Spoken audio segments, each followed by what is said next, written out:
Yeah. not to be. Yeah. Okay, let me log in and look them up.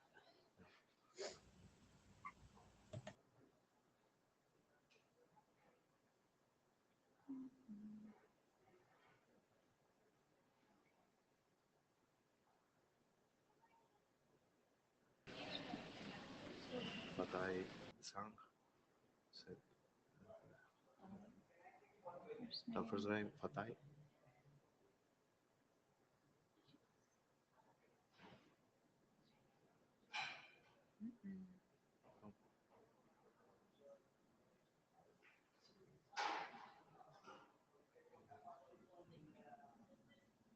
So the echo Huawei, but that one, yeah. Oh, they never paid. Okay, that's clear. Yeah. Okay, okay, Okay. I will remind him. Thank you. Thank you very much for checking. You're welcome. Excuse me, Louis, can you Yes, yes, Julian. yeah, can you keep who is the lady in the room? Paige. Sorry, can you repeat? Can you keep her? Can you keep her? Yeah, actually, Yeah, Fatah is yeah. yeah. She's from the secretariat. We were checking the registration from Fatai, but it seems that was not Yeah, but completed at all.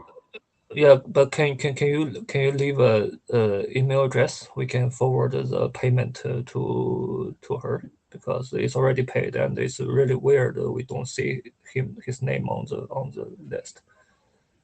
I got a PDF version for the registration from Fatai. Okay. Should I share this contact? Yeah, that's fine. Okay. Okay, Hamdan, I will share the contact. So Yeah, we I see will we Fatai will also. yeah, Yeah, I see Fatai also send the email to you, so maybe you can show yeah. to Paige. Yeah, please help. Okay, I will do, but let's start because we are exceeding now the time. Okay. Okay, thanks. Yeah, Uh, it looks like maybe they chose to pay at a later date, but we never actually got. okay. I will try to do offline. Okay. Thank you Yeah. very much. Thank you. You're welcome. So welcome everybody to this new edition of the CCAMP meeting here in ITA 120 in Vancouver. So as you know well, the session will be recorded. So I will go through the administrative slides and then checking the agenda and start with the meeting normally. Good. So the note well, as a reminder, any participant in ITF should be aware of the rules for running the meetings in ITF, all the processes and policies. So if any of the contributions that you provide to ITF is covered by patents, you need to disclose that intellectual property. As an attendee, also you agree on that the whatever is written, recorded, or any photographic record or picture or whatever can be made public. So be aware of that. And yeah, basically you agree on following the rules from ITF. There are a number of best common practices that you can check so to get familiar with all these rules. So regarding the ITF conduct guidelines, the ITF participants should behave with courtesy and respect to other colleagues. We have here technical discussions, so and basically staying at the technicalities and not going beyond that. And yeah, it would be great if you are prepared to contribute to an ongoing group or the working group, but also propose new ideas and new topics. So the session will be recorded, as I just mentioned. We use for that the Miteco tool. For those that are not familiar with Miteco tools, there are some guidelines as well on the usage. Please keep your camera and your microphone off up to the point that you need to, you join the queue for expressing your opinions or you have to present. So these are the guidelines for the usage of Miteco. Would be great if anyone here in the room can help on taking notes. Jaumian, our secretary, will take notes, but is remote in this case. So it would be wonderful if someone else can help us here locally. Please register to the Miteco, since this is the way of tracking as well the attendance to the meeting. So there is no further need of signing blue sheets, but by joining Meiteco, we will have a wonderful track of who is participating in the meeting. I will comment on the IPR later on. So the session is clear. Today, Georgia A room. We will have 2 hours for this session. And for this session, we have a very packed agenda. So we will try to keep track of the time that any of you employ on the presentation. So please be respectful with the others. So be conscious on the time that you consume, so that others can also present without time pressure in the meeting. As a reminder, please use the mailing list. The mailing list is the place where we get consensus. So use the mailing list as much as you can for providing any kind of summary. We have a number of weekly calls, a number of groups, of subgroups working in CCAMP. So use the mailing list for providing updates on that, for any other open issue, for introducing new draft, or for any other potential new working group topic. So it's the place, as said, where we get consensus and where we have an archive register of all the discussions in the working group. The future meeting time or intention as chairs is to schedule and dedicate time for those topics that have been discussed previously in the mailing list. So yeah, please use it. Regarding the IPR process, in the procedure of adopting a document, there is the mandate of polling all the draft authors and contributors. This is important as well. So everyone that is listed in the document as providing content will be polled and will be requested to express knowledge of any kind of intellectual property in respect to the draft. So be sure that everyone that is contributing is in the possibility and capability of answer this IPR, because otherwise the progress of the document will be impacted. So I will go now through the status of the working group. Unfortunately, neither Daniele nor Fatai nor Homian could be here with us. So I will cover also these slides. And yeah, so let's go for that. Regarding the status of the documents in the working group, we don't have any recent RFC.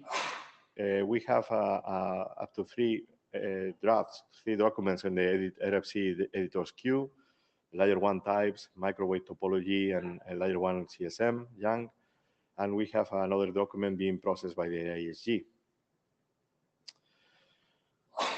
There are 4 other documents that are on the agenda, so we will have a live update on them and where they are and the situation of this document. So we will keep for the discussion later on. And regarding the other documents, adopted documents that are not in the agenda, so we have the document for the OTN slicing. There was an update on this document recently, basically updating to the reference of the RFC 9543, which has been finally released as, the framework, the slicing framework document that has been finally released as an RFC.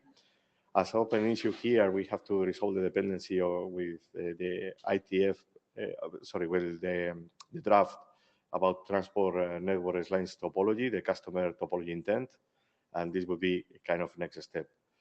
For the OTM path computation YAN, there were minimal updates after pass IETF, just for keeping alive the document.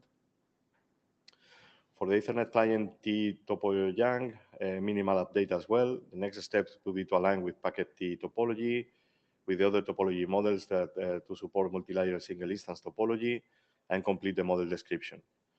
Then there are other documents with further update, like the DWDM interface LMP, similar thing with OTN tunnel model and the client signal YAM model. All of them, well, the idea is to continue working on all of them and continue progressing those documents, and hopefully will be presented in the following IETF, or at least that they will be provided to the list. By the way, we don't have any major update for some other documents adopted in the working group. These 5 that you can see here, the Flexi YAM model, the optical path computation, TSV mode signaling, the interface topo YAN, and the bandwidth topology YAN. The last 2 has been expired, so yeah, we need to check what is the status with the authors on this, if they expect to keep progressing on that or somehow are abandoned. In regards to the liaison statements, we noted a liaison statement related to CCAMP from the ITUT. The deadline of this liaison passed, so it's not clear if there is any action we can take now and we should take now. So if anyone in the working group has any comment on this, please let us know, and we will check as well. I see Scott in the queue. So Scott, please. Hi, can you hear me all right? Yes. Yeah, the JCA just had its meeting last week, and so there will probably be another liaison coming that you could reply to out of Dublin. It's really up to the group to determine if there's anything to share in relation to work that goes on between in the IETF and CCAMP related to IMT 2020 and beyond. So it's about the non-radio aspects of transport. So thanks. Okay, thank you. Noted, Scott. Thank you. Thank you very much. So just a reminder as well, we, as working group, we have a bunch of people working in different calls during weekly or bi-weekly. We have calls about FlexiGrid, microwave, OTN slicing, optical pluggables, service path computation, optical impairment topology, and transport MBI. This somehow show the vitality of the working group and also the activity between ITF meetings. So this is great and wonderful.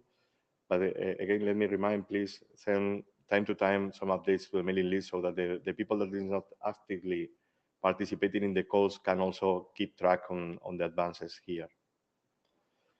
And with that, we have finished the administrative slides. I'm not sure, Daniele, do you want to comment something?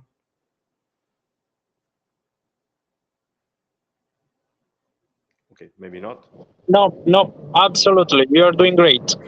Okay, thank you. So let's move then to the first presentation. Okay.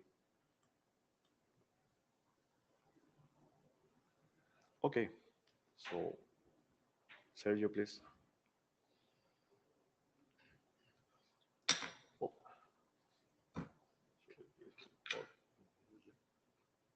It should work.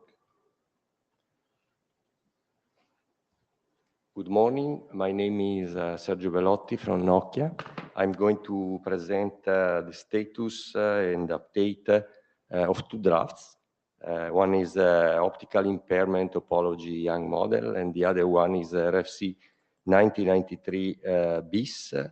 I'm going to present on behalf of co-authors and contributors. So, optical impairment model, well, is stable for a while. In the period after IETF 119, we made a very good work, and we closed all the remaining issue. There are the details if you want to know more about what was the work. I don't spend time to go into details, but we close any of the issue that was remain. So the point now is that the status of the draft is stable. We made some work on the text as promised during the last IETF. And we think that the model and the draft is ready for a working group last call. But we think also that due to the dependency on RFC 1993 bis, that is also in a good state, the good things would be to go to the last working group last call together. Then there is the detail about our call that is taking any Tuesday, and everybody is welcome to attend. Any question for? No? I go. Yes, please. Okay. For RFC 1993 bis, We also made a good job, and we closed practically all the issue apart one. The one that is remaining is a topic related to layer 0, layer 1 boundary. The thing is that the transponder that is essential part of our work in layer 0 present not only layer 0 functionality, but also layer 1. And there is, let me say, a gray region between the specific layer 1 functionality that is not part of our work in layer 0, like client mapping and multiplexing, and the one that, like inverse multiplexing, defect coding, are in the middle between the layer 0, layer 1, and there is no model that at the moment are taking into account this functionality.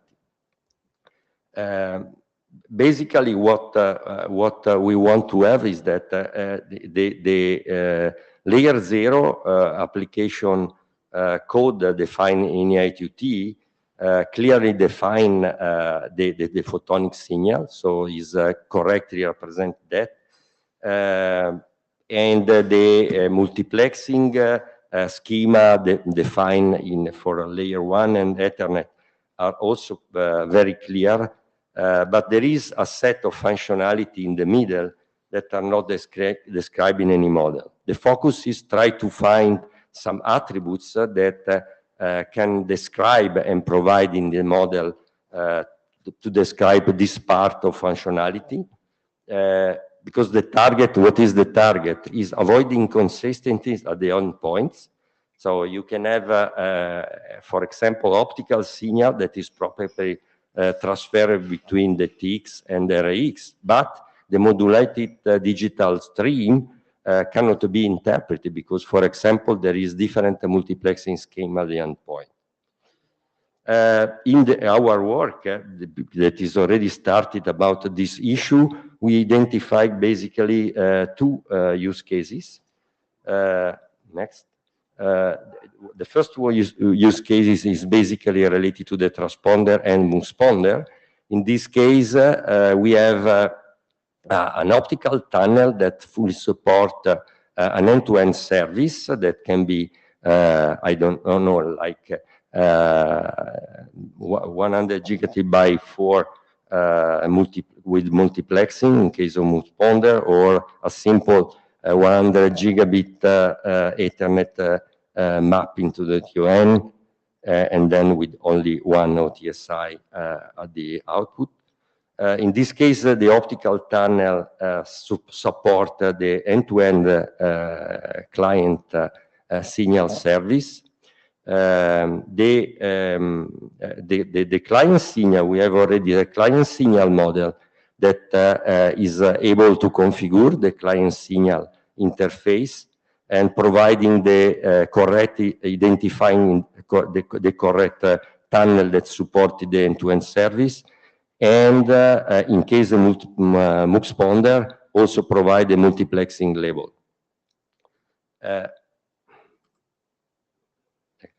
So basically what we have to do is to define and identify parameters that need to be configured in the tunnel model and then report it as a transponder capability in the topology.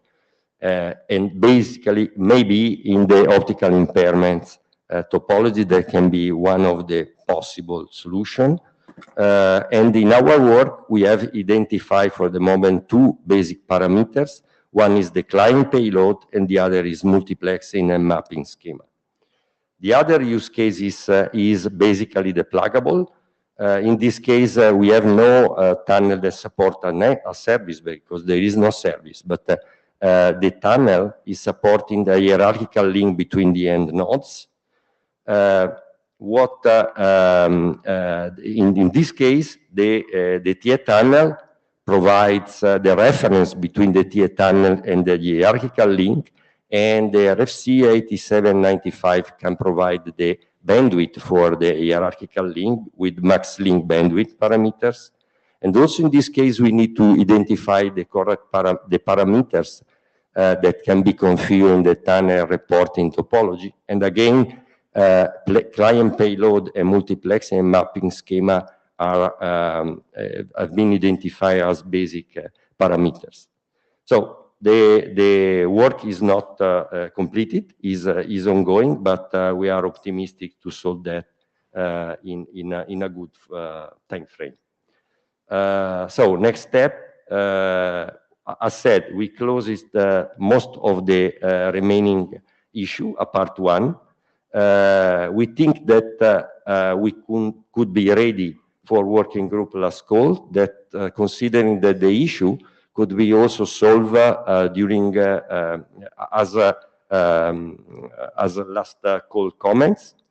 There are two basic points, so that let me say would prefer as co-authors to start a working group last call now, because there are other draft that is in queue that are stable and ready for last call, like optical impairment and flexible grid topology, and open working group last call for 1993 bis can permit to progress also the other two draft towards the working group last call.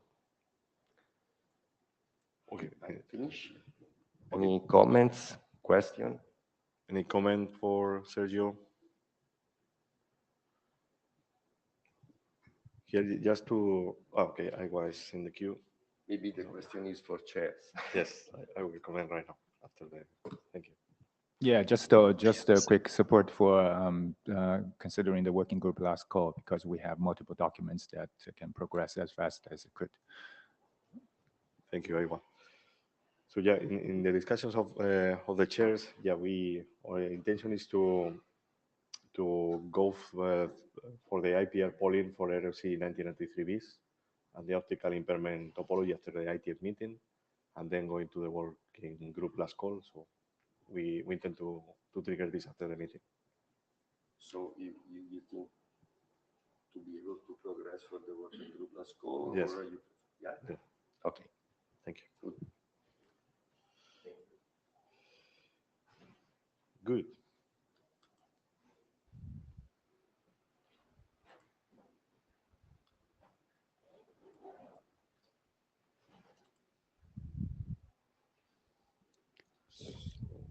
Now, Okay. Yeah, it's time for Daniele, I guess.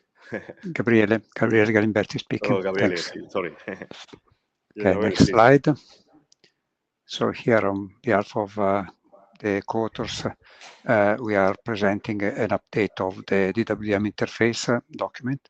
Basically, the DWM interface document is listing all the possible parameters that a generic DWM interface needs to be addressed, no matter where the interface is located. This can be located either in a transponder or in a router or whatever. And this document is actually following the same fate of the optical impairment topology Young and the 1993 bis. Next slide, please. What has been changed since last version? We have removed some redundant FEC thresholds that were already present in the TCA list. We reformatted the TCA type without min-max, and then we is managed in the threshold definition. And we added the threshold hysteresis in TCA definition. Also, we have modified and let's say realign all the parameter definition to the optical impairment topology Young and RFC 1993 bis. We have fixed some EM models errors, and so for the next step, if you want to, thank you.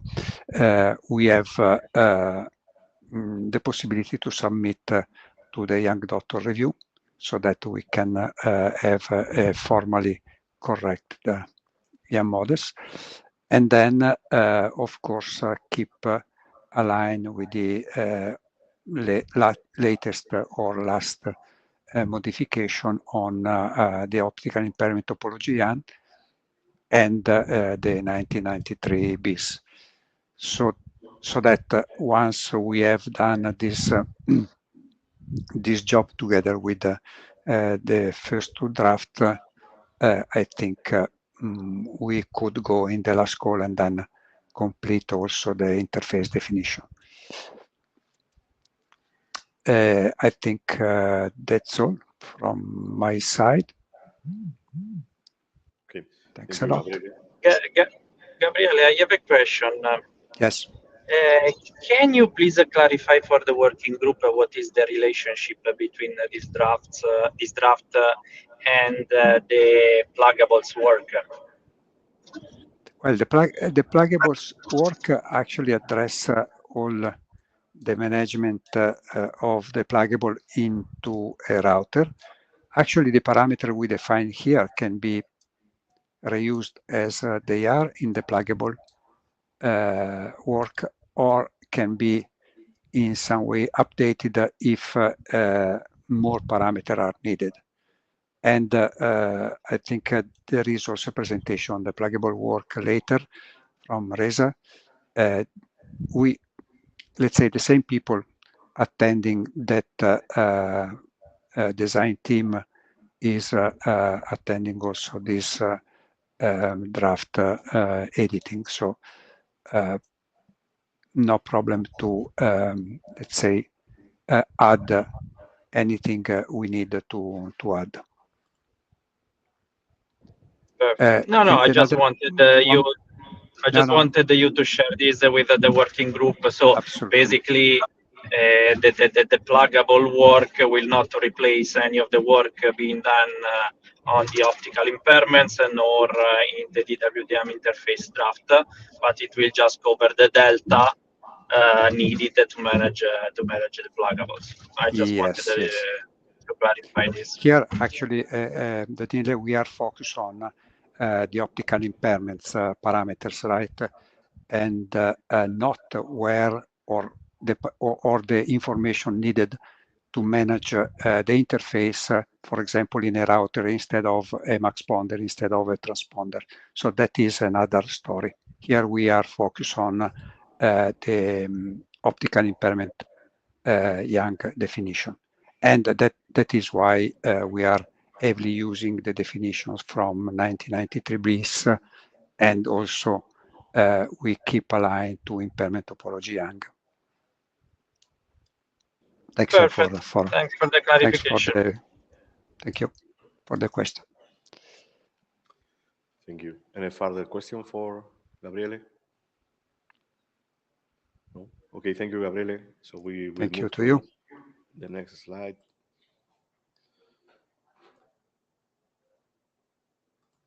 Now, yes, Iwa, you have the. Okay. Hi, good morning, everyone. This is Iwa, and I'm presenting this draft that models a WDM tunnel to allow our user to create end-to-end WDM tunnel or tunnel segments, which can support client signal services end-to-end. Next page. So this is a brief summary of the 0.2 version updates. So it contains updates for both the YAM model as well as the draft text. On the YAM model updates, so we imported the latest change from layer 0 types, and also aligned with the base T tunnel model, which because the base T tunnel model has become really stable, and we are now aligning with the stable version. The other changes, so we use the transceiver ID as the key for describing the list of transceivers, and also did some quick renaming from using lane ID into OTSI carrier ID to also align with the definition in layer 0 types, as well as optical impairment. relationship between the TLSP, which is created after tunnel WDM tunnel is provisioned, and also the end-to-end media channel. So we address this relationship by putting the media channel ID underneath TLSP. And on the tunnel, we are now also reporting the bit rate and Q factor with also timestamp information as to when the value that you get from the WDM tunnel on a transceiver object is valid. And also we moved the GSNR constraint for configuration as well as the estimated value to under the transceiver. And so they are originally under the global constraint in a WDM tunnel, which is probably inappropriate. So we correlate this to the transceiver object. So the updates on the text did a bit rewriting on the introduction section to add some backgrounds regarding the use cases for the WDM tunnel, and also the added the description about the applicability of WDM tunnel for both integrated and pluggable scenarios. So the target for this draft is to be used at the MBI of the SDN controller that can support both an end-to-end WDM tunnel as well as the WDM tunnel segments in the case of pluggables.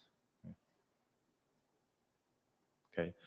So a bit illustration of the modeling changes. So the red ones are the updated parts. So as you see, we moved the SNR constraints to the transceiver, to underneath the transceiver, and changed the keys on the right. Yeah. So also with respect to the modeling of the relationship between the TLSP and optical media channel. So we had a lot of discussions, which is recorded on the issue 47. So I wouldn't go into details, but the conclusion is that there is no simple one-to-one mapping between an LSP ID and an end-to-end media channel path ID, because there are different variations, whether depending on whether there's 3R involved in a TE path or not, the number of OTSIs and the number of media channel path IDs are different. So basically, we agreed that the mapping can be modeled on each link hop of an LSP. So basically, one LSP link hop can be mapped to more than one end-to-end media channel path ID. So, and then the Yang model was updated accordingly to be augmented with a list of end path IDs. Okay. Some open issues. So still needs a bit cleanup and enrichment of the draft text. For example, to add a description about the steps for WDM tunnel provisioning and maintenance. And also there is ongoing discussion about the layer 0, layer 1 boundaries under the optical impairment and 1993 BIS. So that may also impact how the WDM tunnel model is designed, because we need to consider the provisioning of attributes like OTU, type of OTUs, and how the payload is mapped for the OTU and ODUs. Right. So like I said before, for pluggables, right, we are expecting that this model could be also applicable to both the integrated scenarios as well as the pluggable use case.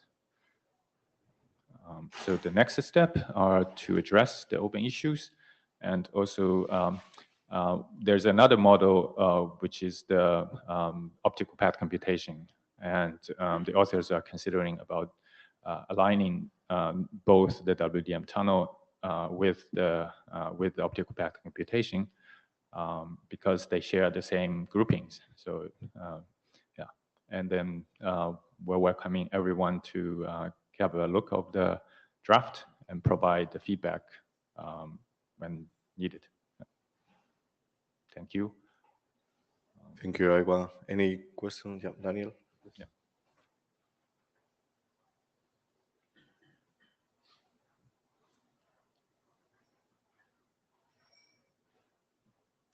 Daniel King, just two quick questions. So for the WebEx meetings, are we meeting in August or are we going to restart after the holidays? That's a good question. I think, what do you, when you say holidays, like? As in that Europe takes August off. Okay. You know. Okay. Yeah, that we can certainly discuss. I don't think that there's a rush to start it right away. Okay, so just we'll need to update the calendar. And could you go back to the title slide, please, Ira? Because for some people who are maybe not following the work, this may have been a bit of a surprise. So essentially, that's a full list of the CCAMP working group there, it feels like. And the reason why there are so many authors and contributors is because, if I remember correctly, the history of this work is actually a merger of multiple pieces of work. Yeah. So we've just picked up several authors and then sort of segregated those into contributors based on their sort of the input that they provided to the document. So I just wanted to kind of make that observation as well. That's right. We have mentioned this last time as well, because this draft is a combination of the two original working group document, WSOund tunnel and the FlexGrid tunnel. So as a first step, we are merging the WDM and FlexGrid together. And then also added work for the pluggables and for the optical impairments association, etc. So that's why it's a very let's say sophisticated model. Okay, thank you. Thanks a lot for squeezing that huge list of authors to 5 front page ones. Appreciate that. I would like to comment, Aiwa, as well, for those next steps that you are putting there, the last slide. So it would be great if, as long as you are advancing on those next steps, you can send a kind of summary to the mailing list. So you are asking for feedback. Yeah. So the best way of getting feedback is populating, let's say, the advances on the draft. So. Okay, yeah, certainly. We have like weekly meetings and some notes forwarded to the mailing list. Maybe weekly is too much, but time to time to refresh the status and see if we are advancing in those directions would be great. Okay, thank you. Good. So let's for the next presentation, that is the one from Oscar, if I'm correct.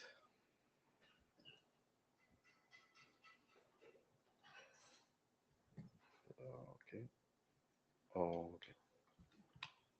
Okay, so now I'm going to present you the activity that we are doing on the use cases, the network scenarios for the integration of coherent pluggables in router. So just first of all, to mention also, this is the reason also having more contributors, that this work is a merge of the different drafts that we are having and that we are having an activity. So here, just a very quick recap on the motivation is that the coherent pluggable technology for the routers is mature, not only the 400, but also 100 gig is coming now. So we expect also that this deployment come now in the operators. Okay, so the goal that we have is to have this end-to-end SDN control and management of this type of pluggables in the router. So here we're dealing now with multi-layer devices, including IP technology. This is what complicates a little bit things. So here, the agreement that we have is to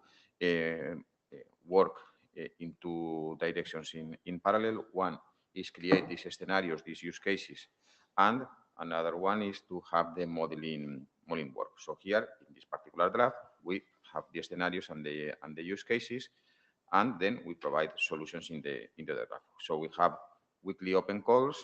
Okay, this is mainly led by operators, but they are open. Okay, so anyone can participate and is welcome to come. So here we have also a GitHub to track issues.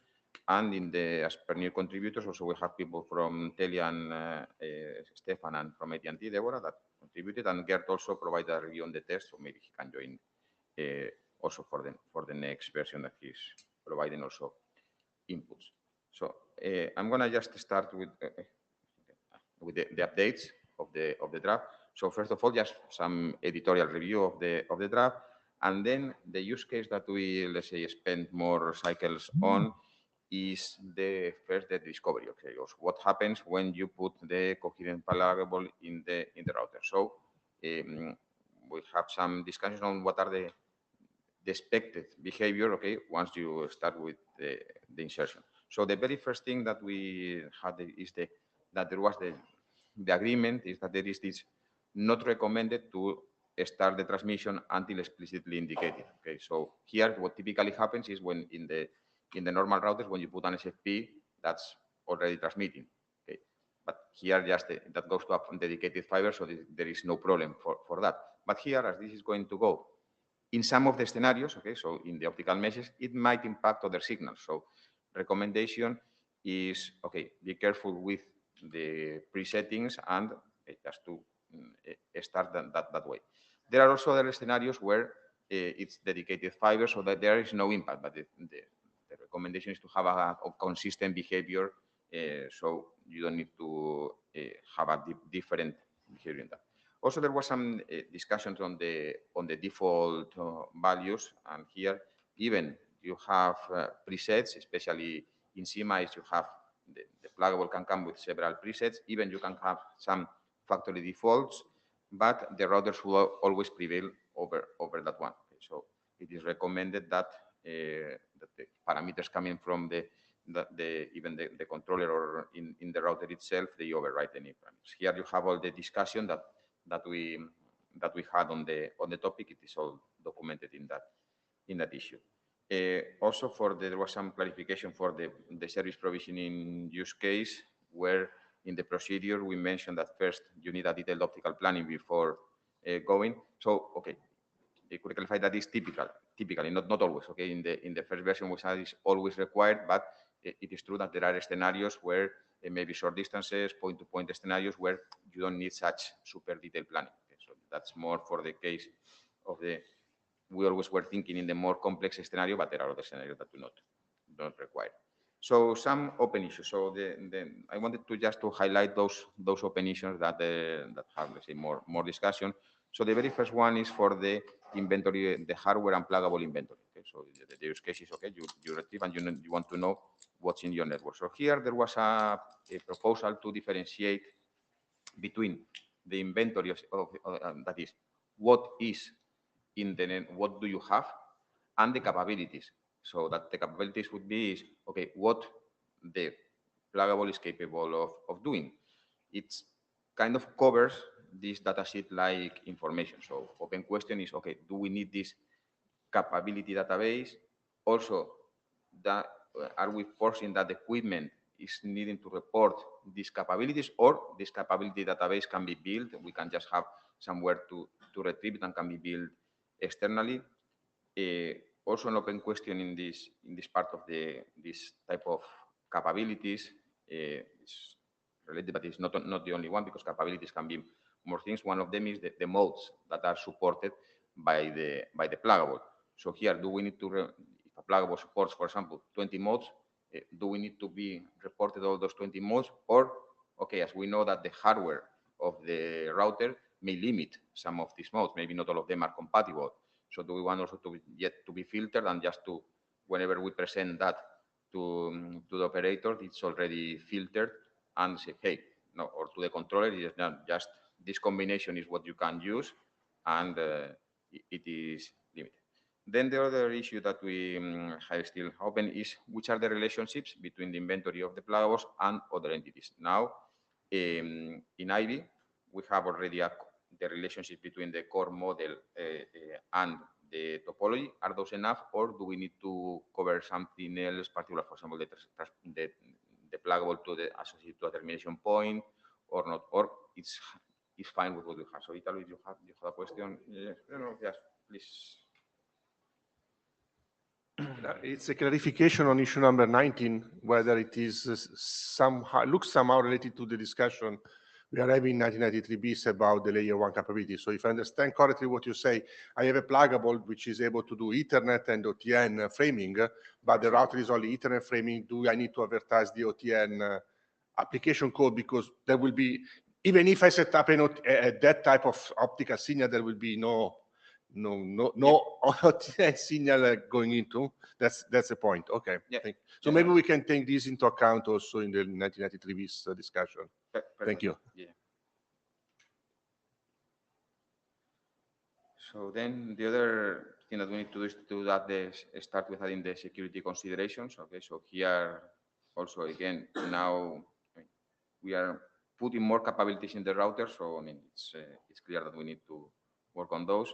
Also, we had a review from Deborah that covered many different points that we will need to address in the next months. So first of all, it's some operational considerations.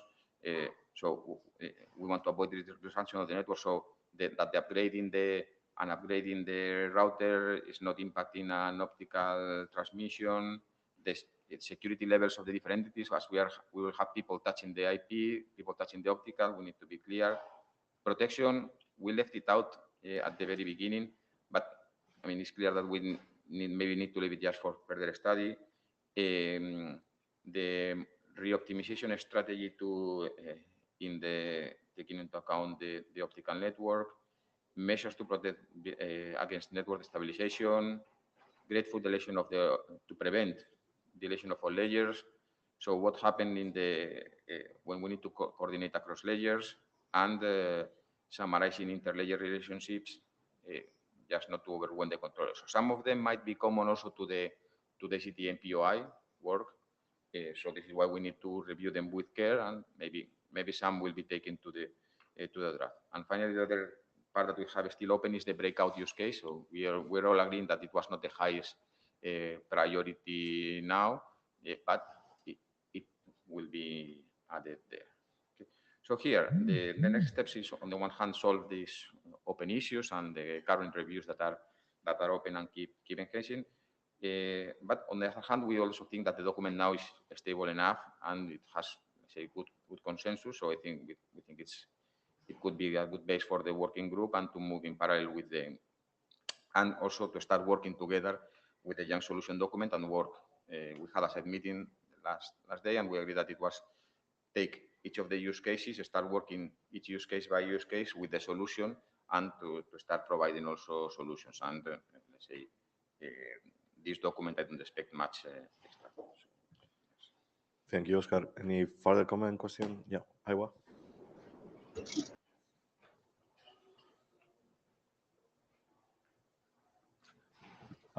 So there is a incident management work that's to be discussed in NMOP. Would you see it a feasible scenario that can be incorporated into the use case document?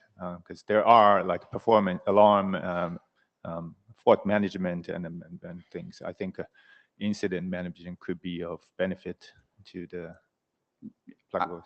I think so, because one of the here as we're putting the pluggable, we're combining two types of incident now that could be detected also from the router that typically were detected outside that were not detected in the router. So yes, so I think that we would need to incorporate.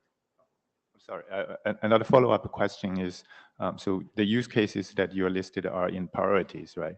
So the intention of this document is to say for the pluggable scenario, we make sure that those use cases are all addressed regardless of the priority, right? Yes, so is to cover here, the intention is to cover here in this document the use cases, go to a certain level of, let's say, depth but not the full depth, and then in separate documents work in the other documents. Okay, but the idea is to close, not leave this too much and close it soon.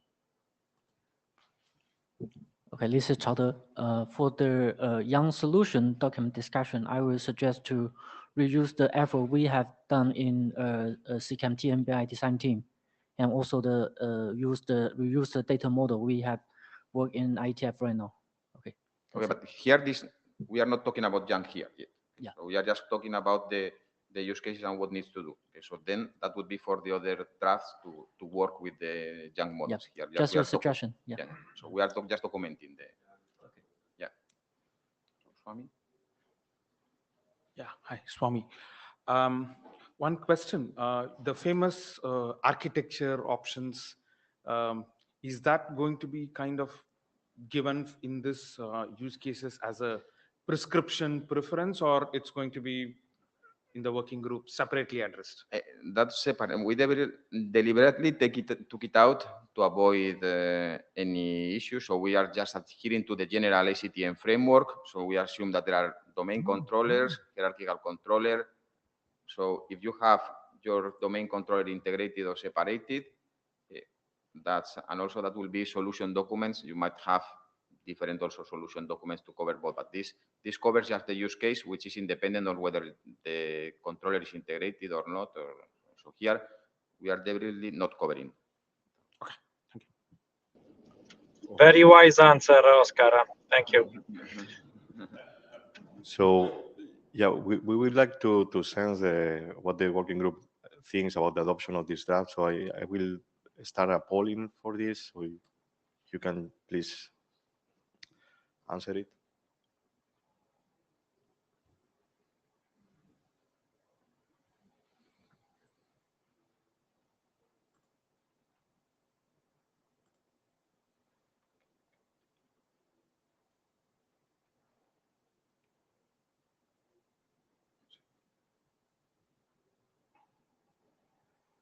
Okay. Okay, it seems that there are no opposition at the beginning. For sure, we will take this to the mailing list. So this is just to have an initial view what will be the acceptance of the document for the working group. Okay, thank you. So thank you, Oscar. So now it's time for Reza.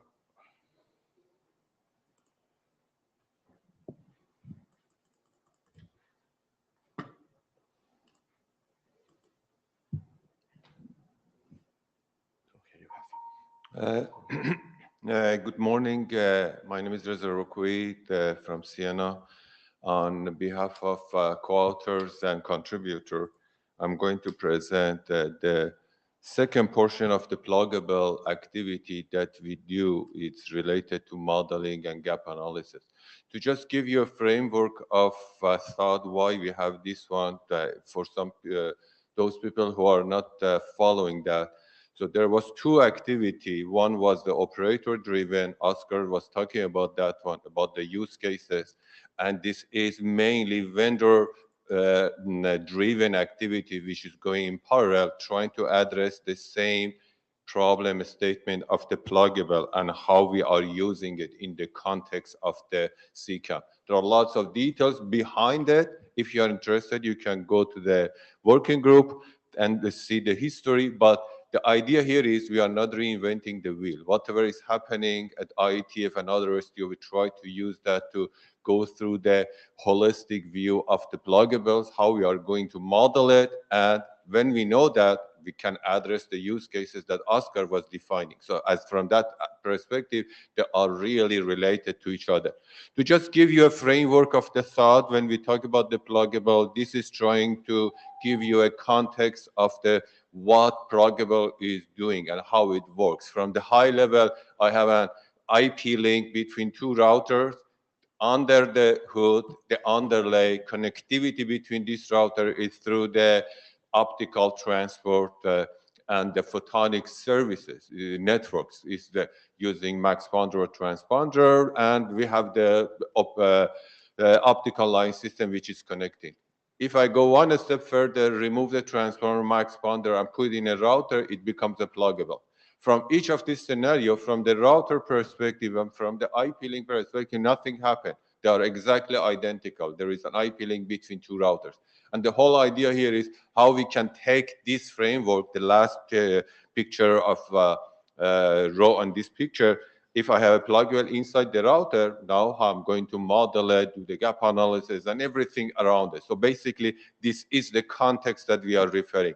I have a router, pluggable, and pluggable has two entities, two sides. One is a media side, which is mainly optical and photonic aware, and the other side, which is the host connected to the router, is the electrical part, which is basic, should be agreed upon between the router and pluggable. From this picture, it's mainly the obvious that the photonic optical side, it's something that in most cases, router is not aware or should not be aware of the characteristic. I say in most cases, in some cases, there is a need. And this, the other side, from the host side, both router and pluggable should agree about characteristic of the electrical and so forth. So from the high-level perspective, photonic optical side characteristics are, for example, modulation, fake, dispersion, and all those things, baud rate, and so forth. So from that aspect, as long as the router is concerned, those are detailed how to create the connectivity that router needs. So just keep that one in mind. And this is the highlight of this draft. This is draft 0. Before going further, there are some comments that we are going to address going forward, but this is the skeleton of the draft, and it shows as we go through this. Whatever you see is basically description of this one. I don't go one by one, but general concept here is that we take the optical pluggable, we go to various, and this is the activity that we do every week. We go through the different SDOs, a standardization body, whoever is designing and talking about that, most likely, you know, these are IETF, open config, and so forth. We focus on IETF, obviously, the group of draft that they've just mentioned, Sergio was talking about that one, impairment, 1993Bs, and so forth. But we don't stop there. If we go through all other SDOs and say how they are addressing that, we have a weekly meeting, we have the online sheet that we go through it and we try to address that. And using that, the whole intention of this draft is to go through those attributes to see what is needed, what are the gaps, do we need any gap, is there any gap in the existing models? And from that aspect, we address that, we go through the use cases and complete life cycle. If I have a pluggable attribute, how I'm going to use it, who is going to use it? And you see here, these are very relevant to whatever Oscar was mentioning. And just for the close, for the completeness, we had a side meeting and we decided that whatever we do, we want to be practical. We want to do something with Oscar's use cases, put them together, going through the use cases very quickly, and most likely we want to have a hackathon next time to go in 121 to go through these use cases. These are, we know it is important to have this in a timely manner. We don't want to wait for a long time. We want to be practical, and at the same time, we want to be realistic as well. So this is the whole idea of this. We have weekly meeting as mentioned before, and I'm just giving you this background. I know some people might not attend those meetings. Just having that background is helping to go through it. So these are the various areas that we talked. I will go through it. I don't need to go through this one by one. So to give you a context, consider the black box on the right-hand side. The big one is a router, is a host from one vendor, and the pluggable is from the other vendor. So just a multi-vendor aspect of that. So these building blocks that you see here, they are inside the router, they are functional blocks. So, and the whole idea here is there are two characteristics, two idea of this one. On the right-hand side, these green boxes that you see, one is from IETF perspective. We are looking at this one at the network layer, the whole connectivity, how we can manage a life cycle from the planning to the provisioning to the monitoring, optimization, and so forth. And from OIF, they are looking at node level, how plug talks to the router itself. You know, what is the characteristic? You heard about CMIS protocol, and those things is addressing that. So, and we feel that these two have relevant and should work together to have a very close and the practical example. And this is the reason that one of the items that we do, how these two work together. This is a very important aspect. There are distinct characteristics. At the same time, they are relevant to each other. From the plug management, from the plug perspective, these are the building blocks that we realize that the big box is a plug. These are the functional block. From the right-hand side is the photonic optical, and all the way it goes to the electrical. On the right-hand side is connected to the optical, left-hand side connected to the router electrical. And the idea here is how we can model this, and we have started with the optical channel OTSI on the right-hand side. This is a more relevant one, and this is the characteristic of that box. So there are some capability of that plug that support, and in most cases, that plug support multiple characteristics, so-called supported mode. It can support bunch of things, and the whole idea here is that we are characterizing that one inside a supported mode. Let's say the pluggable supports mode A, B, C. And all those have a group of attributes. What is the modulation? What is the phase? What's the baud rate? What is the dispersion? And all other. All these attributes, we go through it through all the SDO that I mentioned before, starting with IETF, OpenConfig, ITUT, OIF, and so forth. So how they are addressing that. We want to be complete. We want to see if there is anything missing from the solution that we are providing. And the whole idea of this exercise here is the capabilities are read-only characteristic of the pluggable that they can support. And this is the very important aspect. There was a discussion about this one. Oscar mentioned that there are database for capabilities. Basically, these are the capabilities. These are something that you cannot change it. That characteristic of pluggable can support a specific modulation. You cannot change that. It's a physical aspect of that. You can configure which one you want to use. From the example I give, if there are A, B, C, you can say, I use B. And that B means a group of attributes. What's all this? And this is the whole idea of this activity. And I put a few IETF drafts that on the bottom right, that these are, for example, some of these, the characteristic that we are saying is there. We are using all those characteristics, attributes, plus other SDOs. And this is something that we are doing it every week, and that we are getting very close to just finish the first round of that. We are getting to a very good agreement on this, and the whole exercise is giving us the ability to go through it. This is a sample of that Google Sheet that we have. It's online. Everybody can attend. If you are interested to see that, you can attend that. We go through that one, and as you see here on the very right-hand side, the source of each attribute, where it is coming from, and the characteristic. We want to be complete. We want to do this one, and if there is something we don't want to implement, we want to have the reason not to do that one. And this is the whole idea of that work that we do. So the next step of the characteristics of the pluggable is the configuration. So we talk about capability read-only. Now configuration. In most cases, configuration are a few attributes like the central frequency, some of those supported mode or the operational mode that I mentioned, or power or so forth. So these are other attributes. Again, during the talk, we will go through it, what should be there, what should not be there, and why they are there.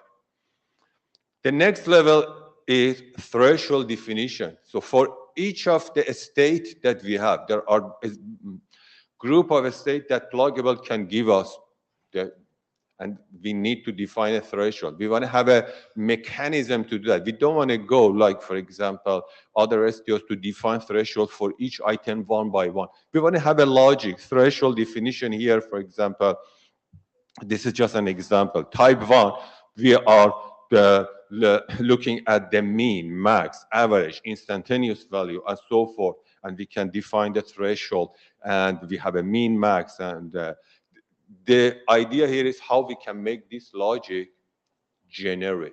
We don't want to do this one for each attribute one by one. If you go to the Google Sheet, you will see more about this one. But this is another activity. How we can define that as a generic approach, and this is very important aspect that if we can have that mechanism, it's helping us to go further. Another idea is about the manifest. Oscar mentioned the capability should be in a database.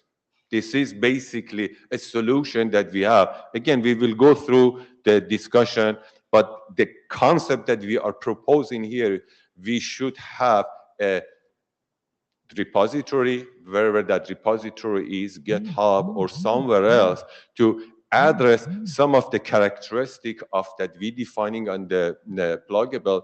And why we are doing it? Because those attributes that we are referring is used for the life cycle of the pluggable, from the planning side to a viability to provisioning to assurance. So there is a wide range of the user for that, and this is something that we put in the draft. Again, there are some discussion. We will go through that, and it is important to make sure that we are addressing everything. Some of the use cases of that is from the network operator. They want to see the characteristics of pluggable, or from the SDN controller, IP or optical or hierarchical. They want to use that one into their platform, and also the router or host platform itself, it wants to use that. So this is another, if you are interested in more detailed examples, please refer to the draft. I'm running out of time here. This is some of the examples that I put for manifest. And the idea of one thing that we try to do here, we try to be generic, whether or not the attribute or operational the modes are defined by the STO or by a vendor, should be a generic approach. We, for example, introduce an item in the attribute called organization ID. That organization ID, as you see here, I have 3 examples. Organization ID could be OIF, which is the standard, or could be a vendor X and vendor Y. And from that aspect, we make the solution generic. Again, there are discussions. We can go through the detail, but this is the idea that we put forward, and hopefully through the discussion, fruitful discussion that we have, we can come up with the revised version of that and a good result from that at the end. And last but not least, this is the life cycle of pluggable. And it is very important to consider that. In most cases, if I see an example of a pluggable, for example, people start with the fact that there is a pluggable inside the router is already configured, there is a service. But the point of whole this exercise here is, even if it is not there, how we are starting designing the network, doing the planning, viability, optical services, you have to do the viability to make sure it's practical to be in the network, and from that, how provision the service and everything. So here, again, there is a chapter about the lifecycle management. And in summary, we have a weekly meeting on the pluggables. There are some activity that we want to do is not still in the draft about notification, about the pluggable and the gap analysis. And there are a group of the comments that we have to go through it. We think if we go through this one, we will be ready. Since we had this discussion for a while, we will be ready for the adoption. But this is something that we want to do it hopefully before the next IETF. And with that one, I conclude that. It seems that there are few people in the queue for the question, and I take the question for now. Thank you. Thank you, Reza. Dieter, please. Thank you. Yeah, Dieter Bell, Nokia. I'm actually an active participant of the weekly calls, and I would like to emphasize that some participants have actually posted comments on GitHub regarding the initial version of this draft. And specifically, there's a section about the manifest concept. And I think this still needs to be discussed in the group because there is no agreement yet. There are also a few other points, but my major point is here that the manifest concept still needs to be discussed, and there has not been agreement to actually put that into the document. Yeah, I mentioned that there is some activity. Sure, we will do that. Thank you. Thank you, Dieter. Hamian, please. Yes, thank you. Just a follow-up for Dieter's comments. I would like to agree, and my personal opinion is we need to be extremely careful on introducing such kind of manifest. If you go back to page 12, it seems to me these examples are a kind of combination for a few parameters. And given the complexity of the pluggable and WDM parameters, we may have more manifests than the parameters. So I'm not sure whether it's really contributing. Thanks. Thank you, Homian. Dave, please. So Dave Sinacrope Erickson. Just a couple of questions. I think the first one is related to the manifest comments that came before mine, but it seems like you're creating one big unified model to rule them all. And you did mention that you're going to reach out to those other organizations for their models, because it seems like you're duplicating their attributes, which would not be advisable. And the intention is not to reinvent the wheel. We are trying I to know go through that's those to use. We just the going through that to putting the attribute that we at IETF feel that it should be there. But through that process, we go through whatever it's we agreed as a group. When we go through those attributes and say whether or not there is a gap analysis from the IETF perspective. This is the goal. You're putting the attributes from the other models into this model, which seems like a duplication. But anyway, my second question was more pragmatic.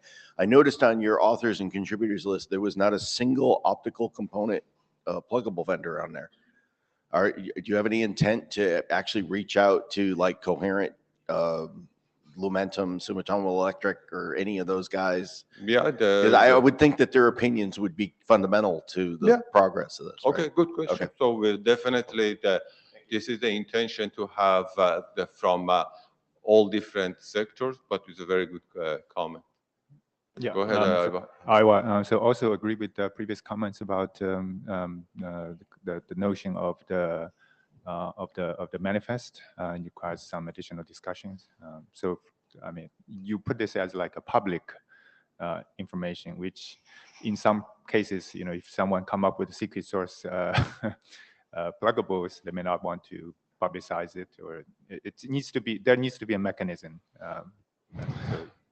Yeah, exactly. So the idea is, as you said, there should be a mechanism. What that mechanism should be, so we can discuss. Okay. Any other questions? I see Nigel in the list, but we have close the queue. Nigel, sorry, apologies for that. But we need to keep with the time of the meeting.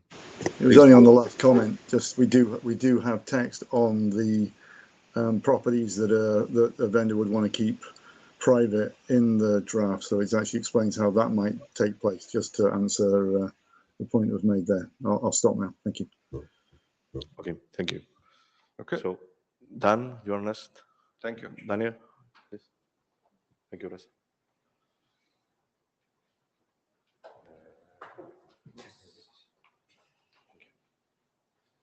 Hi, good morning, everyone. This is a relatively quick update on the TNBI work. Essentially, that list there are the members of the TNBI team.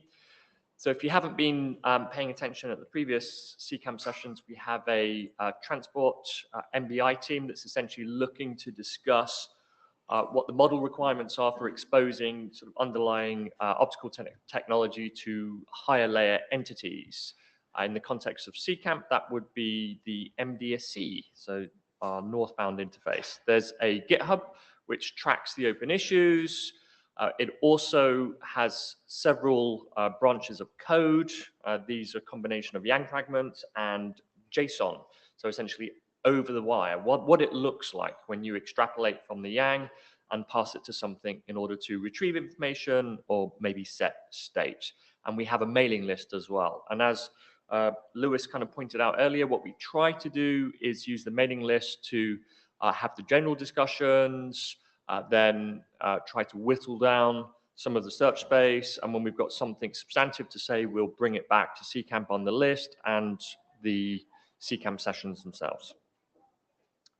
Oh, right. So what have we been doing? So we had an initial kickoff meeting around IETF 118 for the TNBI. we had several use cases that we were looking at, things like discovery, configuration, multi-layer management, topology management, inter-domain connectivity, identification, fault management, performance management, so on and so forth.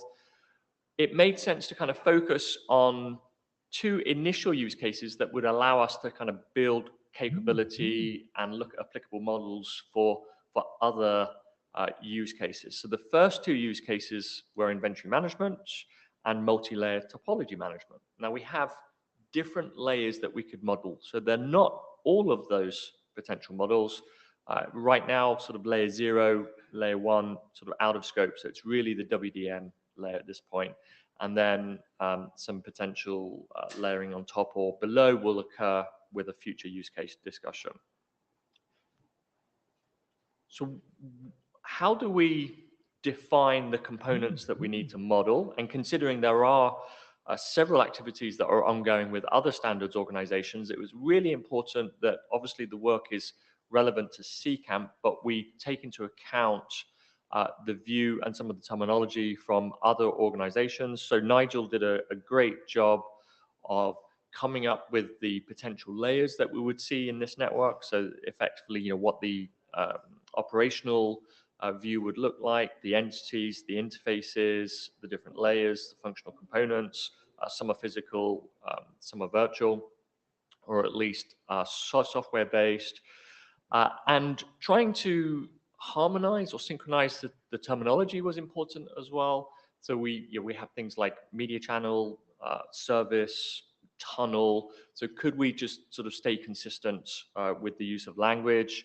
And that actually proved to be not an insoluble problem, but it actually took time because there are sort of several documents from different SDOs that we had to synchronize. But luckily, we've got people in the team who have contributed, if not, you know, are the editor of some of these documents. So we very quickly kind of came up with a model and then a use of language that should be understood by the TAPI guys at the ONF, the OIF, certainly ITU and IETF. So this is the model that we're using now when we look to apply the CCAMP model. So if you go back to the GitHub, you'll start seeing Yang fragments that will be used to generate this topology and provide this view and the different sort of components and how we express those. And thanks to Italo as well, we have generated the JSON. Now, this is mostly sort of done by hand at this point, but part of the remit or the charter of the team is to try to come up with some tooling that would sort of do this automatically as we increase the complexity and the layering. Ooh, there, great. So from a inventory perspective, which remember was one of the key initial use cases, we've got a couple of examples here. So the one on the left is multiple NEs that occupy the same rack, so share the same sort of physical space, and then how that is actually expressed, you can see in the GitHub with those examples. And then on the right, the difference there is multiple racks. So we've got multiple NEs that then share sort of, don't share, are actually configured and installed in separate racks. So obviously that will look different in your code. When we're sort of providing that inventory between entities, so it may be from a, for instance, a physical network controller to an MDSC or some other sort of intelligent management system or EMS to some higher layer controller or even potentially an orchestrator or some in the future device or entity that's responsible for management functions, maybe performance map management or asset map management. This is what we will be exchanging. Now this is hopefully really useful information for people that are looking to implement or understand how these models are being used. Often in the IETF, we get very excited by creating new models, or augmenting, extending existing models, and it's not often clear how these models will be used in the wild. So as you deploy if you're an operator, you're going to be encountering several issues, which we found, by the way, and that's part of the responsibility of the design team, is to provide guidelines.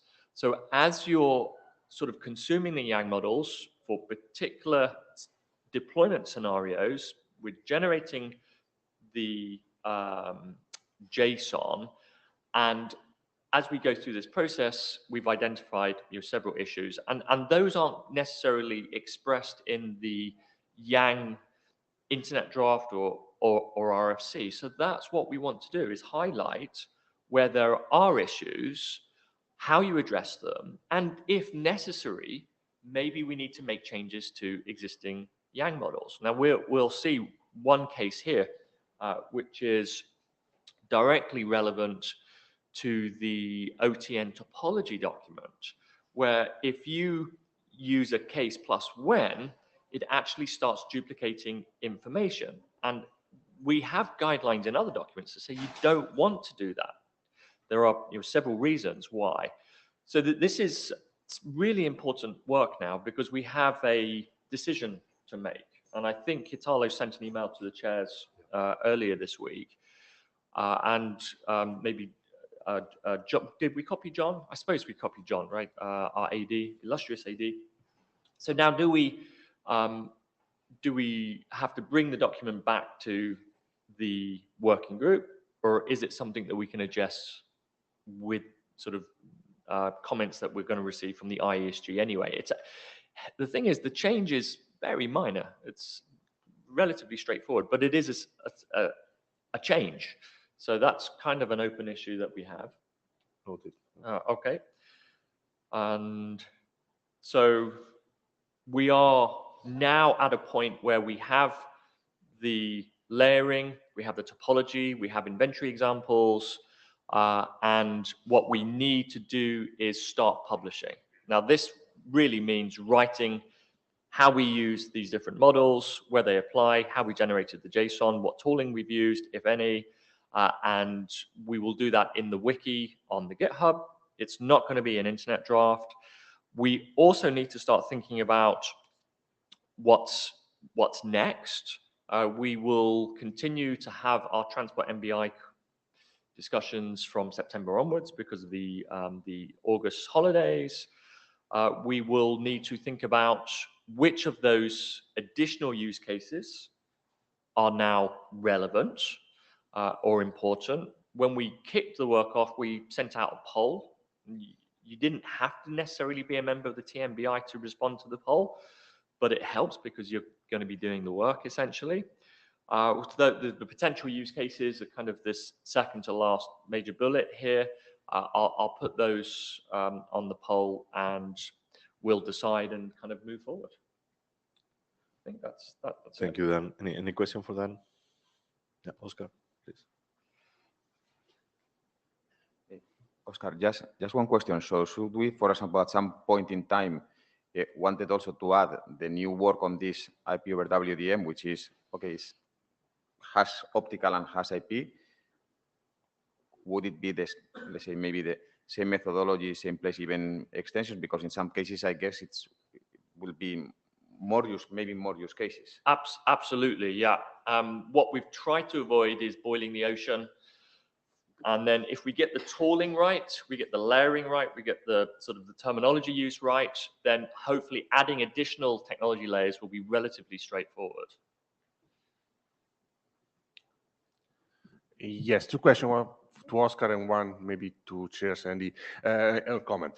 For the APOI pluggable, do you think it's better to do in the TMBI or is somewhere in the TIS because it's multi-layer involving also IP? Yeah, I would say, I think we can reuse the tooling and the expertise that we are having here. Yeah, because the radio guys have already expressed an opinion here as well. You know, the underlay doesn't have to be optical. And it doesn't have to be any of the existing optical technologies that we've got either. Okay, maybe that's maybe we took him, but we can reuse definitely the experience and the process. And for the change on case plus when, okay, I think for me is yes, it's technical, but it's mainly style. Yeah. Style, coding yeah. style. It's just moving a container from a choice, from a case into the choice outside of the choice. So I'm not sure whether. Yeah, I mean, our preference is just to address it with the other IESG comments as part of the RFC editor process. We know the point and we will take a decision. Thank you. Thanks. Okay. So now you will present, Chao. Okay. Okay, this is Chao De from Huawei. I'm glad to present this job on behalf of all the co-authors. Sure. You wish to pass the slides? And this job, we define two young data model for fine-grained OTN. And this young data model can be used in the northbound of domain controller. And for motivation of this job is we have summarized 3 points. At first, we have all known that for FGOTN, currently is a very quite new technology and increase the usage of our OTN industry or technology. And currently, the data plane of FGOTN have been consented in ITUT FG15 and in last year. And also in last ITM meeting, we Lin Yi also present a draft which is about the GMPS applicability for FGOTN. And it is agreed that for FGOTN, it should be the right scope in the CCAMP, and it is welcome for all the experts to contribute for this topic.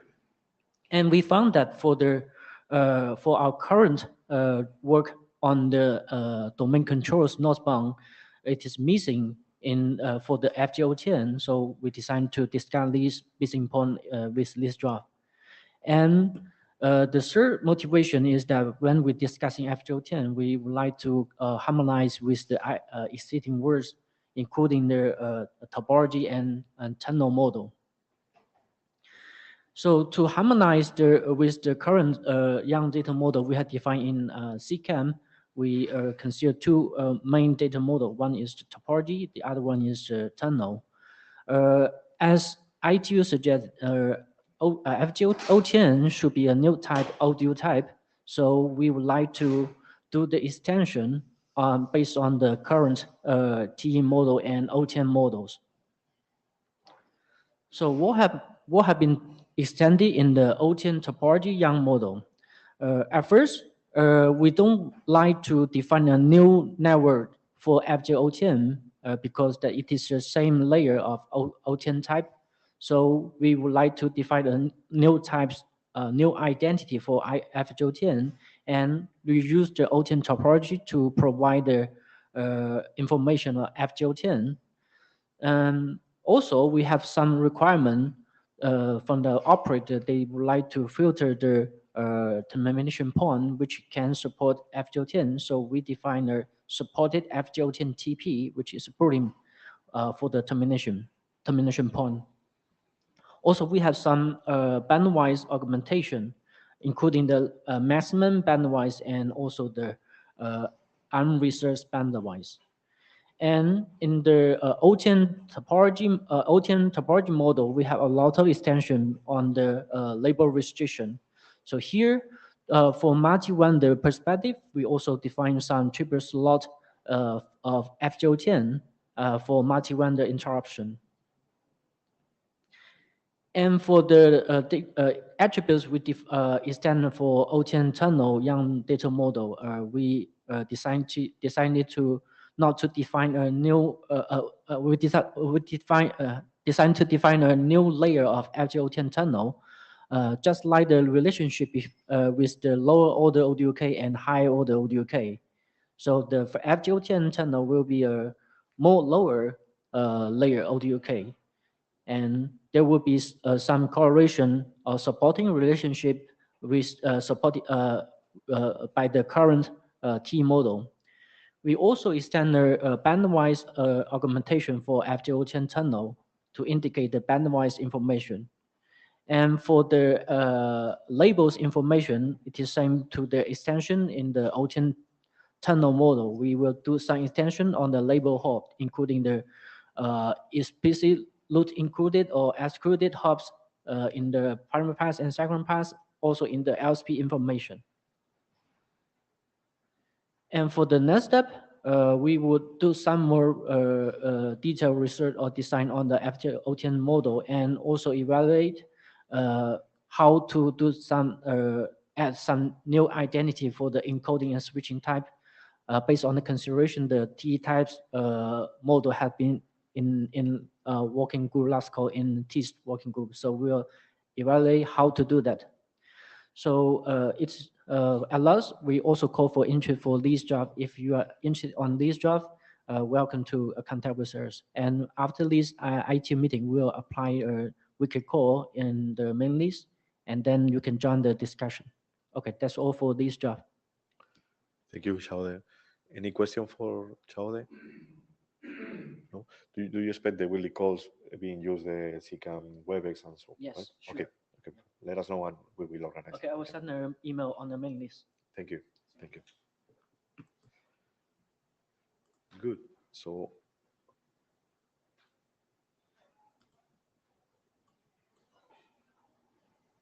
now is the time for Jilin. Okay, good morning, everyone. So this is Yi from Huawei France.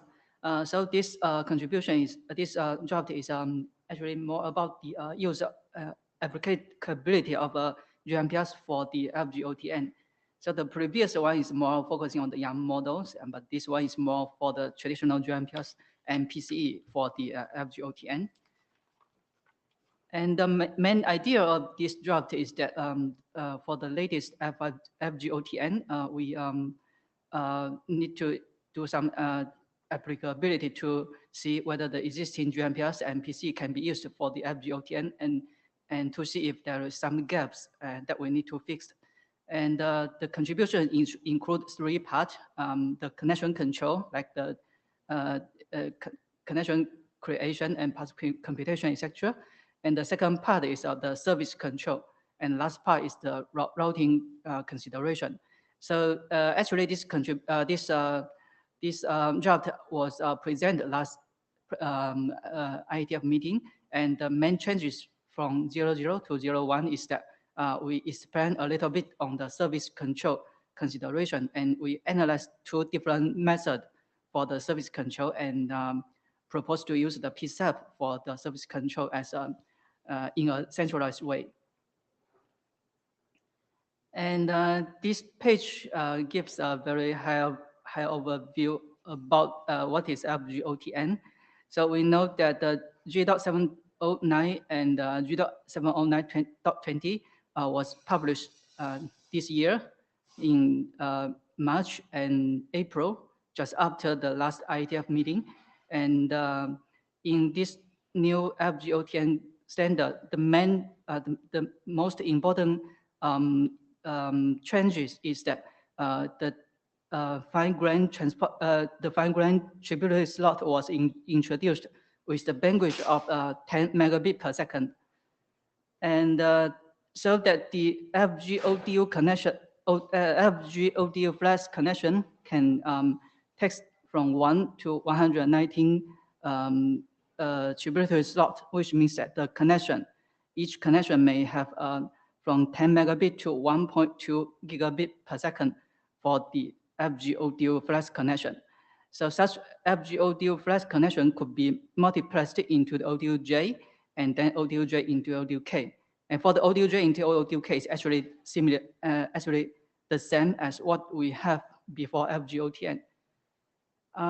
So here seems that the FGODU flash has the very flexibility of bandwidth, so it is possible to use the FGODU flash to carry the high quality services directly.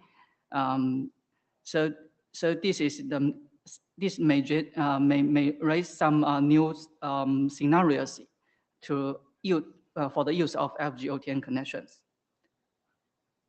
So here is a very interesting scenario which was discussed in the two other draft list in the bottom of this page, and also was discussed several times in ITUT.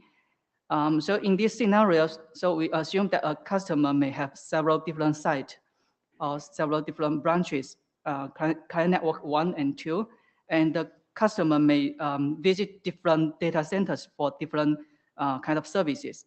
So as shown here, a customer have 2 client side and need to visit 2 data centers. And this provides a kind of, from the service point of view, it's a kind of multiple source to multiple destination connectivity requirements. So this requires the OTN to provide the private network rather than private line service for these customers. So here the problem is that how so the different service to different data centers may have different, maybe in different flows with different like service addresses in layer 2 or layer 3. For example, different VLAN or different IP address. So how can OE1, the edge node of the OTN, distinguish these 2 different flows into different audio tunnel and send to OE3 and OE4? So it means that the OE1 need to learn some service address information to be able to do this kind of forwarding. So here the basic assumption is that the OE1 should know the address information of the client network 1 which are connected to the OE1 directly, and similar to OE2, 3, and 4. For example, OE3 need to know the IP addresses in the data center 1, and OE4 need to know the the address information in data center 2. And in this way, the OE1 can distribute the customer 1 address information to other different OEs. So there are 2 different methods. On the left-hand side is a kind of distributed method. For example, we can use IGP to flood this kind of information. And the problem is that actually the intermediate node, OTN node, do not need to know this information. But if you use a flooding method, all the nodes will know this information, which is really redundant and brings a lot of messages, control messages in the network. And the right-hand side method is a kind of centralized method. So once the OE1 got the address information from the CPE1, then it can report this information to the centralized controller, and then the centralized controller can reflect this information to other OEs. And same for the other OEs to do these kind of things.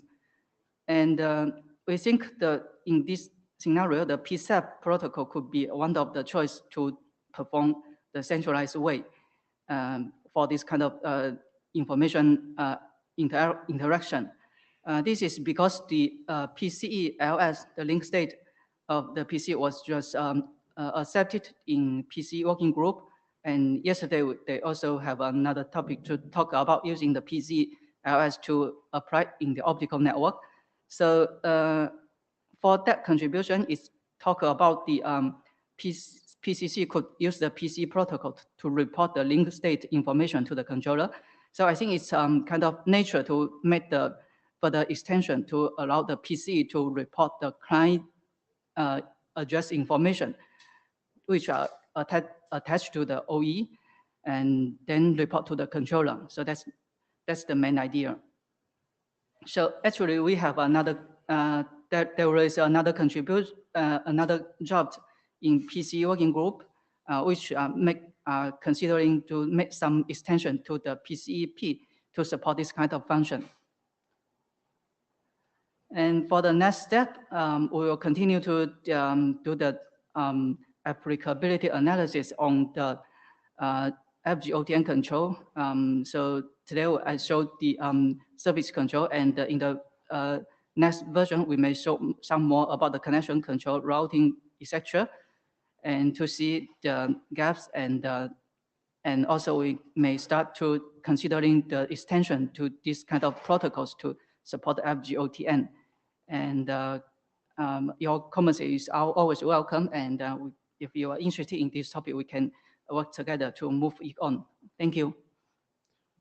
Thank you very much, Eileen. Any comment for Yi? No? Okay, Jamian is joining the queue. Yes, thank you, Chair. Yeah, actually, I'm speaking to also draw people's attention on the FGOT and technology extension. Actually, there are a group of work, GMPRS extension, PC extension, and also young model augmentation. So this would be a new kind of technology, and I assume it would be integrated into the CCAMP working document structure. Thanks. Okay, thank you. Okay, thank you. So let's go for the next presentation for Chaude.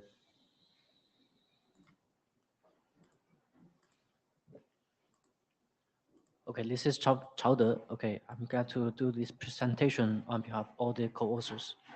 And this draft define young data model for FGNN extension for the transport network. And the data model can be used on the northbound of the transport network domain controller. At first, we would like to introduce some background and to show what is the intention or motivation of this job. So in the previous SDN era, the transport network is managed by the MS and integrates with OSS with some traditional interface such as COBA and MTOSI. And this part of interface provide the full life cycle, including which is called FCAPS interface in these series interface. And when the RESCON young appear, and then the integration architecture looks more complex. And the domain control could be managed by the PNC, and the PNC will be integrated with MDSC, and MDSC could be recursively integrated with MDSC or integrated with the OSS. But for the MDSC and PNC, mainly they focus on the configuration scenario. But for the operation and maintenance, such as the FCAPS, they are still using the traditional interface. And this part of functionality is also not covered by the ASIN data model. So to minimize the cost of mitigation, migrating of TMF OMM to the RESCON protocol, we suggest to support the same FCAPS capability in the new ASIN interface. So that the future architectural integrations architecture, we will suggest that the PNC and integrate with the MDSC or OSS with the full life cycle and with the same functionality of the traditional TMF interface. So to support the traditional FCAS function, it is suggested to align the terminology at first.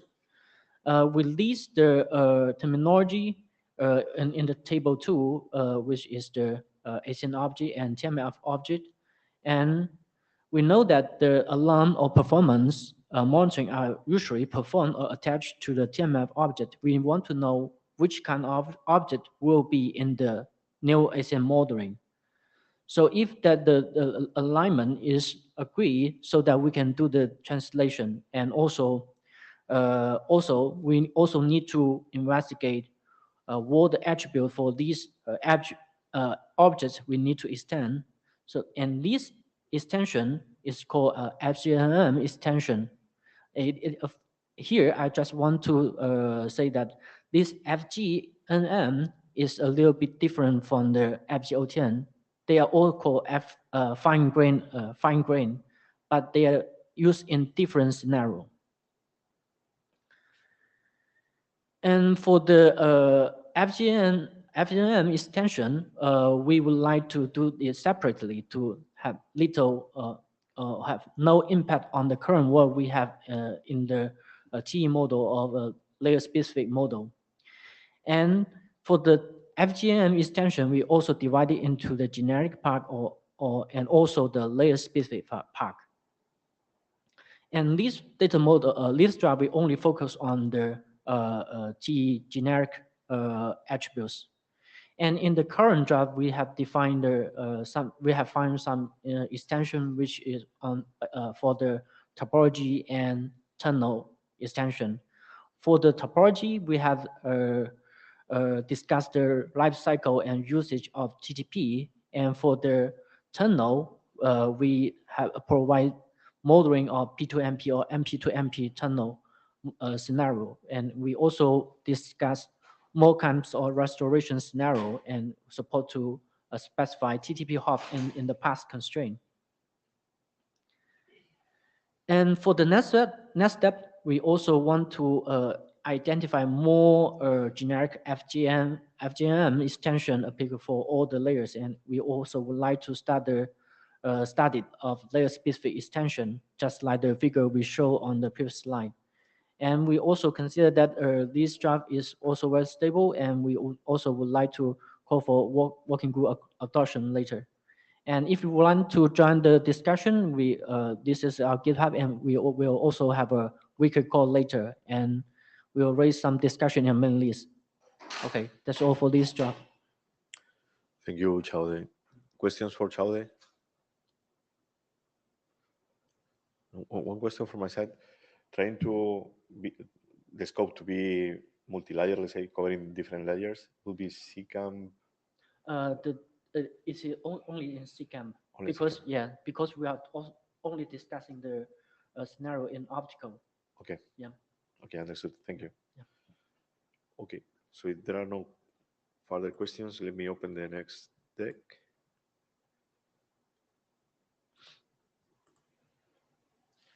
Okay, this is for service path computation.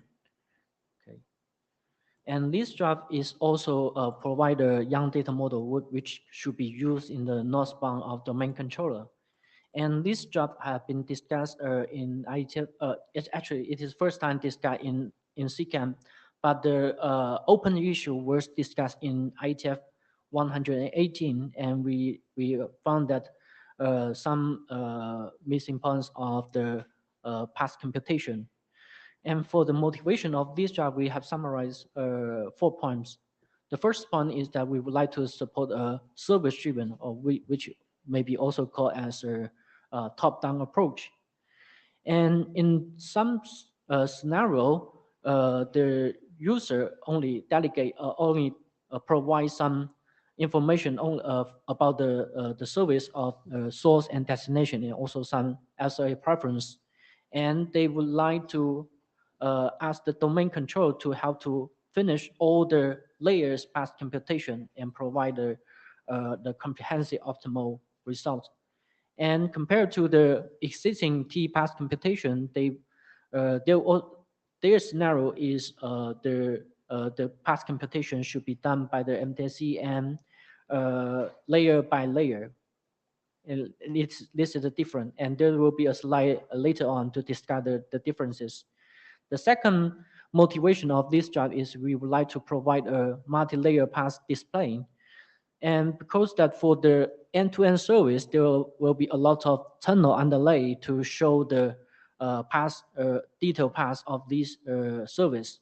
So we would like to provide all the information in one response to show all the information of this path. The third motivation of this job is to provide a path management. And we would like to provide a data structure to store the path computation result, and later on the client or the MDSC or the OSS can use the path information in the provisioning, such as use the top-down creation or specify the path as a root constraint.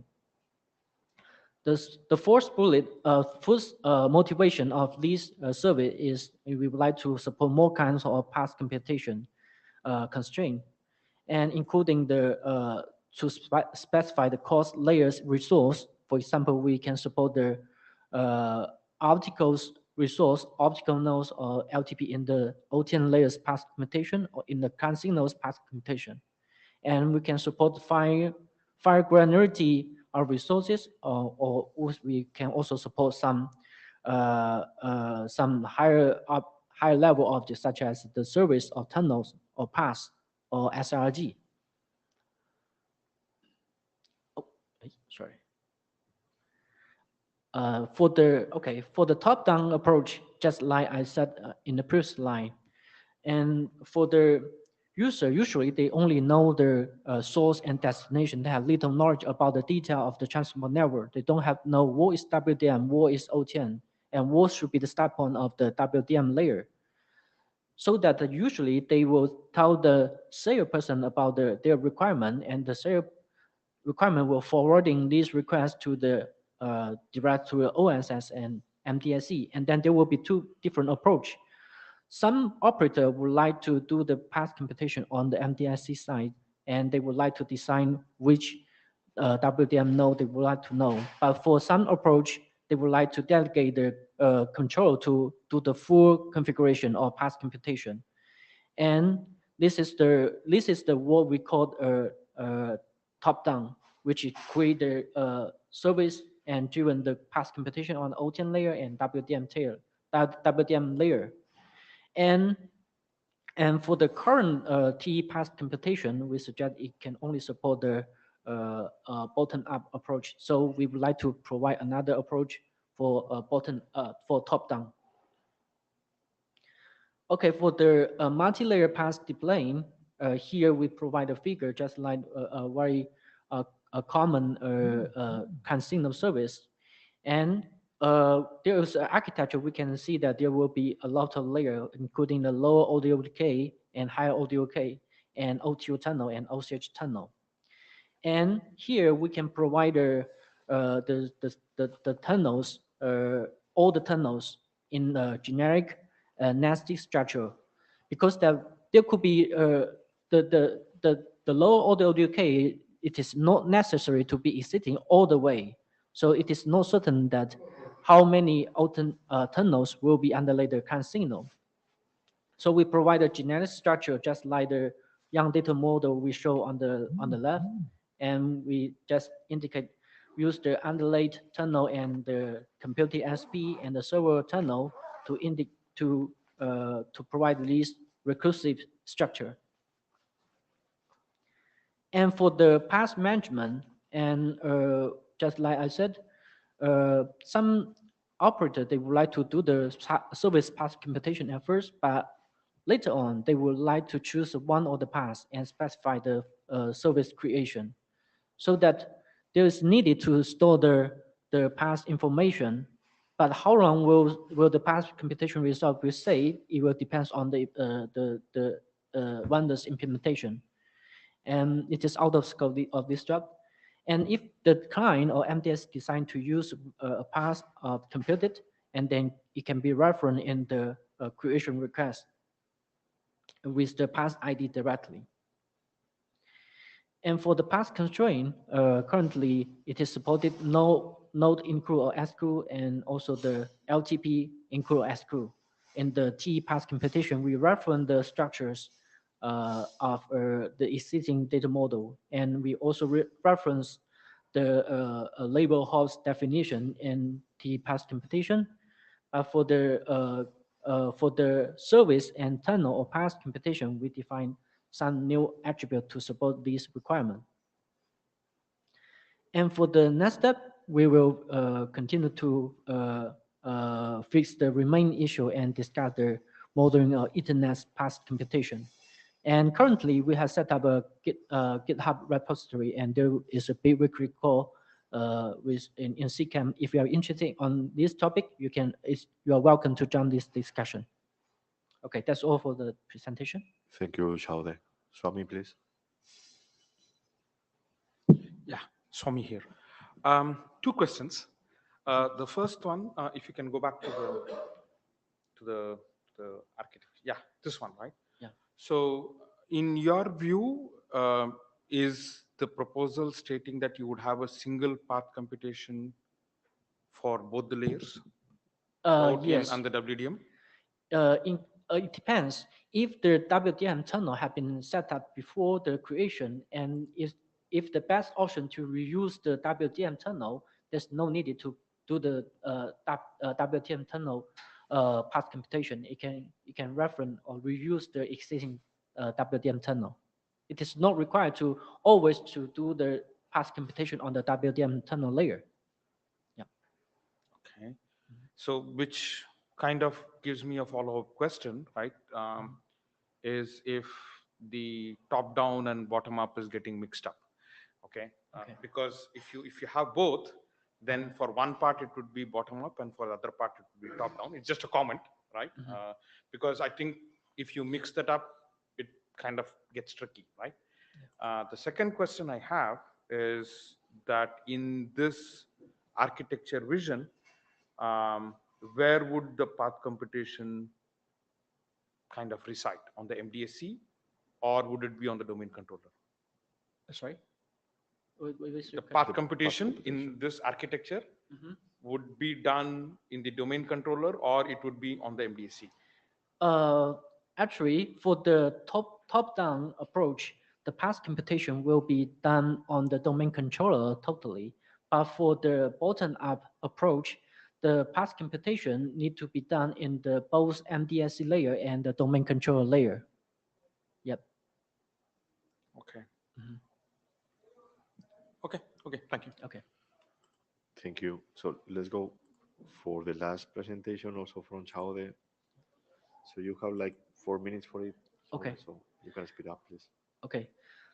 This draft is about the resource performance monitoring for the optical. Okay, sorry. It's a past.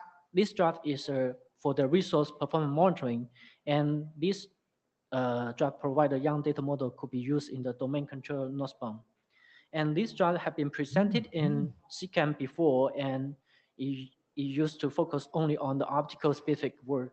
But later, after last meeting, some IP technology expert joined the discussion and tell us that it is also applicable for the IP technology. So they joined the discussion and also provide some idea of this draft. And for the current status of this draft, and it was aimed to cover all the traditional performance monitoring function. And currently, most of the traditional interface have been covered by the current model. And this is the example of the usage of this draft, and it can provide the on-demand PM data retrieval function, and also the TCA configuration, and also the performance monitoring, task control, and data clear function. These requirements are all common for the IP network control and optical network control, and we believe that it should be also be used in the POI assurance scenario. And this is the whole overview of the data model, and consists of 3 parts of definition. The first part is about to retrieve the supported resource and the indicator supported by the resource. And the second part is about the TCA management, which can support to define a profile and then use the profile in a specific resource. And it could be also supported that to specify the TCA directly on a specific resource. The third part of this data model is about the monitoring task to control the performance monitoring task, including to define the periods of the task and also the admin status of the performance monitoring task. And these are also presented in observatory this time, and people have some feedback. And I think we would still like to discuss some more with the IP expert and to check whether there are any feedback on some new requirement. And also, if you have any interest on this draft, and you are welcome to join the discussion. Okay, that's all for the presentation. Thank you so much, Chaude. So any question for Chaude? No? Okay, thanks so much. With this, we reach the end of the meeting. Thanks so much for attending the meeting and the fruitful discussion. And so there are a number of actions that we as chairs we need to take. This will be a follow-up of the meeting. So Daniele, do you want to comment something? No, I just wanted to thank everyone. You in particular, you did a great job. We left you all alone. Thanks a lot for running the session wonderfully. Okay. I just wanted to confirm that we have a list of things to do that we agreed to do, including some preparation for working group last call, some preparation for working group adoption. So, I mean, there will be a lot of work in the next weeks. Which is great, by the way. Okay, thanks so much. Yeah. Thanks everybody. Talk to you in Dublin. Thank you. Bye-bye. Thank you. Bye-bye. Thank you. Bye-bye. Bye-bye. Bye-bye.